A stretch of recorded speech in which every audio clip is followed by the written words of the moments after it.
என் அன்பு வணக்கம். உங்கள் வீட்டில் இருக்கிறது கத்தி இந்த மாதிரி கத்தியா, இல்லை இந்த மாதிரி இல்லை இந்த மாதிரியா? எந்த மாதிரி கத்தி நான் வாங்குறது, வச்சுருக்க நைஃப் கரெக்டாக இல்லையா அப்படின்னு உங்களுக்கு டவுட் வந்தாலும், அட் த சேம் டைம் விலை கம்மியாகவும் இருக்கணும், நல்ல கத்தியாகவும் இருக்கணும், ஷார்ப்பாக ரொம்ப நாளைக்கு இருக்கணும் இல்லையா? அதை எப்படி ஷார்ப் பண்ணுறது, அதை நான் இந்த வீடியோவில் ரொம்ப தெளிவாக நான் உங்ககிட்ட சொல்லிடுறேன். அதுக்கு போகிறதுக்கு முன்னாடி ஷார்ப் பண்ணுறதுக்கு நமக்கு இந்த சாணக்கல் தேவை இல்லையா?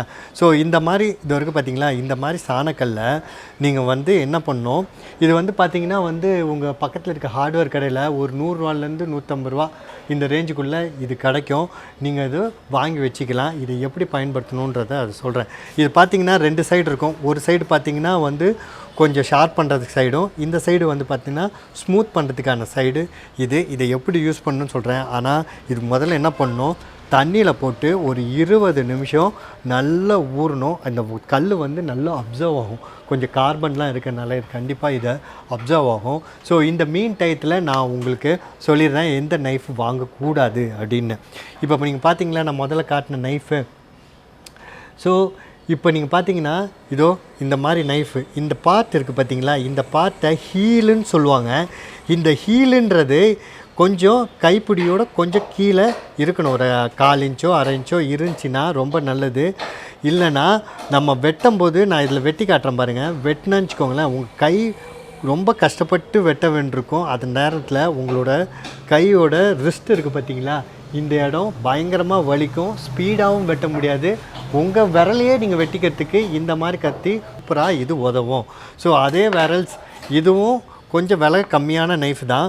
பாருங்கள், நான் கைப்பிடியை பிடிக்கிறேன். இந்த ஹீலுன்றது பாருங்கள் பிடியிலேருந்து கொஞ்சம் கீழே இருக்குது. இது மூலியமாக கட் பண்ணும்போது என்ன ஆகும், கட்டிங் பொசிஷனும் ஃபாஸ்ட்டாக நடக்கும்.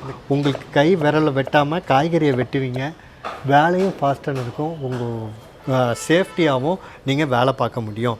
ஸோ இப்போ நான் என்ன பண்ணுறேன், இந்த ஒரு தக்காளி எடுத்து இது எவ்வளோ மொக்கையாக இருக்குது அப்படின்றத காட்டுறேன். பாருங்கள், நான் ரொம்ப மாதிரி இழுத்து வெட்டுறேன். வெட்டவே இல்லை. 20 நிமிஷம் ஆகிடுச்சு.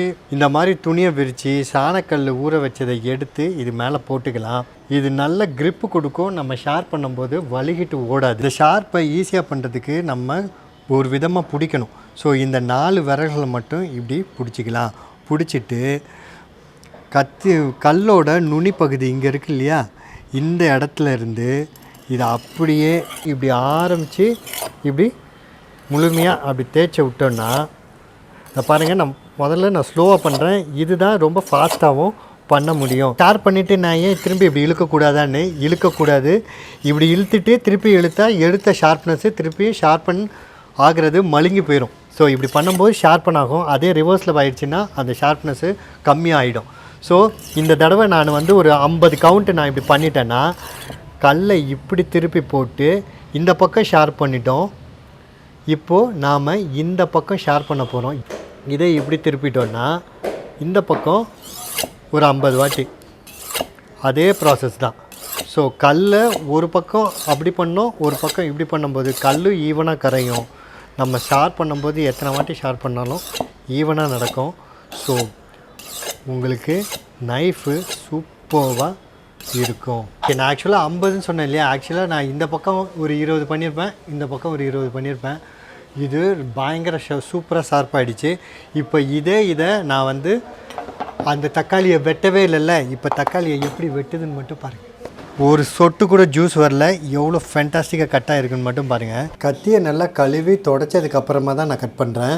நம்ம இந்த மாதிரி ஷார்ப் பண்ணி வச்சுருப்போம், லேசாக ஷார்ப்னஸ் குறைஞ்ச மாதிரி இருக்குது அப்படின்னு ஃபீல் பண்ணிங்கன்னா, வீட்டில் வந்து இந்த மாதிரி பீங்காய் தட்டோ இந்த மாதிரி போலோ இருக்கும்.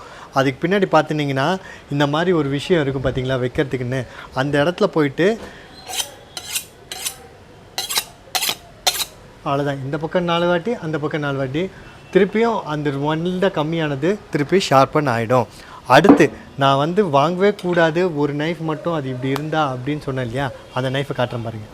இந்த மாதிரி பல்லாக இதோ வருது பார்த்தீங்களா, இந்த மாதிரி பல்லாக வர நைஃபை மட்டும் வாங்கிடாதீங்க. இது ப்ரெட்டு இந்த மாதிரி விஷயத்துக்கு கட் பண்ணுறது நல்லாயிருக்கும். ஆனால் காய்கறி வெட்டுறதுக்கு ஸ்ட்ரிக்ட்லி நோ. ஏன்னா இது உதவவே உதவாது.